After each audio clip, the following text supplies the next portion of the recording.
तो दोस्तों, अगर आप भी स्टैचू ऑफ बिलीफ यानी कि शिव मूर्ति देखने नाथद्वारा जा रहे हैं तो इस वीडियो को पूरा देखना। भावेश के जिद करने पर संडे को स्कूल की छुट्टी होने के कारण हम सुबह का खाना खाने के बाद नाथद्वारा जाने के लिए मैं निकलता हूँ। तो मैं अपना व्हीकल निकालता हूँ, ये वाला नहीं, ये वाला। बाहर निकालने पर इस नन्हे गोपाल को बोलता हूँ रेडी हो जाओ, तो ये दौड़कर घर चला जाता है रेडी होने के लिए। उसके बाद गांव के इन सीसीटीवी कैमरा की नजर में आने के बाद मैं अपना बैग उठाता हूँ और इस नन्हे गोपाल को चल रहा है कि नाथद्वारा बोलता हूँ तो ये खुश हो जाता है। इसके बाद हम चल पड़ते हैं अपने घर से नाथद्वारा के लिए इस नन्हे गोपाल को श्रीनाथ जी के दर्शन कराने व स्टैचू ऑफ बिलीफ को देखने के लिए। घाटावाला माता जी के घाट व इन अरावली के मगरा को धीरे धीरे पार कर ही रहे होते हैं कि आगे हमें कुछ लोग रोड का पेच वर्क करते दिख जाते हैं, जिससे रोड पर वन वे लाइन चालू होने के कारण जाम दिखाई देता है। बाय द वे, ये पेच वर्क क्यों हो रहा है इसका मैंने पता लगाया तो पता चला कि अगले महीने इंडिया में G20 समिट उदयपुर की मेजबानी में होने वाला है। इसका असर हमें रास्ते में देखने को मिल जाता है। नाथद्वारा 45 किलोमीटर का बोर्ड देखने के बाद हमें पता चलता है कि हमारी बाइक में तो पेट्रोल कम है। इसके लिए हम बाइक को ऊर्जा दिलाने के लिए पंप पर चले जाते हैं। बाइक में पेट्रोल डालने के बाद हम निकल जाते हैं अपने डेस्टिनेशन के लिए। हमें नाथद्वारा का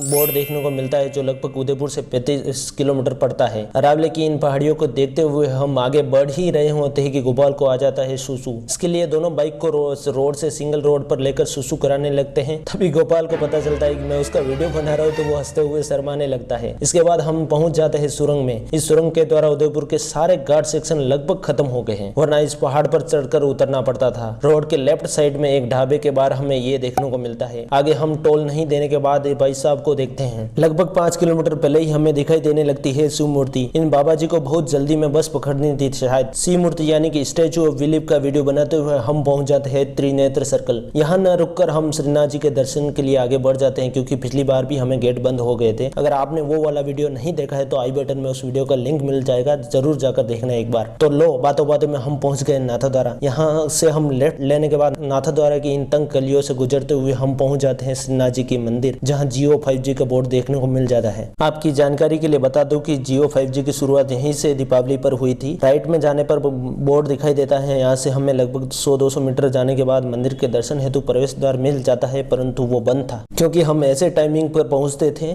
जिसके लगभग 2 घंटे बाद गेट ओपन होने वाला था। आपकी जानकारी के लिए बता दूं कि यहाँ पर गेट ओपनिंग का कोई टाइम फिक्स नहीं है, हर 1-2 घंटे में ओपन बंद होते रहते हैं। इसके बाद हमने शिव मूर्ति देखने का मन बना के वापस निकल गए, क्योंकि गेट 2 घंटे बाद ओपन होने वाले थे। इस उल्टे डब्ल्यू को पार करके रजवाड़ी चाय पीने के यहाँ रुक जाते हैं। इन चीनी मिट्टी के कप में चाय पीने का आनंद ही अलग आता है। चाय खत्म करने के बाद हम उल्टे डब्ल्यू को देखता हूँ तो मानो उस फिल्म का याद आता है जिसको हम और आप लोग देखा करते थे। फिल्म का नाम कमेंट में बताना। यहाँ कुछ आधे फोन में सवारने के लिए रुक जाते हैं। भावेश, चिंटू, योगेश व इस नन्हे गोपाल के फोटो क्लिक करने के बाद थोड़ी देर यहाँ पर टाइम पास करने के बाद हम शिव मूर्ति देखने के लिए निकल जाते हैं। जब तक हम पहुँच रहे हैं तब तक आपको याद दिला दूँ कि अगर आपने हमारा नाथद्वारा वाला फर्स्ट व्लॉग नहीं देखा तो उसको जरूर देखना। इस गोल सर्कल के आज फिर चक्कर लगाने के बाद हम शिव मूर्ति के गेट पर पहुँचते हैं तो हमें पता चलता है कि अभी फिलहाल के लिए अंदर एंट्री बंद है। एंट्री क्यों बंद है इसका पता लगा लेंगे। हमने चौकीदार को पूछा तो उससे पता चला कि इन्होंने बोला 1 दिसंबर को एंट्री चालू हो सकती है, क्योंकि यहाँ पर अभी साफ सफाई चल रही है। अगर आप भी 1 दिसंबर से पहले यहाँ आने की सोच रहे हैं तो 1 दिसंबर के बाद ही यहाँ विजिट करें, वरना आपको शिव मूर्ति को अंदर जाने को देखने को नहीं मिलेगा। इसके बाद भावेश व इन सबको बाहर से शिव मूर्ति दिखाने के बाद इसके मेन गेट पर पहुंचे, जहाँ राम भक्त हनुमान जी के साथ सेल्फी लेते हैं और वापस श्रीनाथ जी के दर्शन के लिए निकले। लगभग 1.5 घंटे गुजरने के बाद हमें लगने लगी थी भूख, तो हम नाथद्वारा इस मनमोहन रेस्टोरेंट पर नाश्ता करने लग जाते हैं। कड़ी में समोसा ऑर्डर करने के बाद अब वीडियो को एडिट कर रहा हूं तो मानो अभी मुंह में पानी आ रहा है। इस नन्हे गोपाल ने तो टेबल के ऊपर बैठकर नाश्ता कर लिया, मानो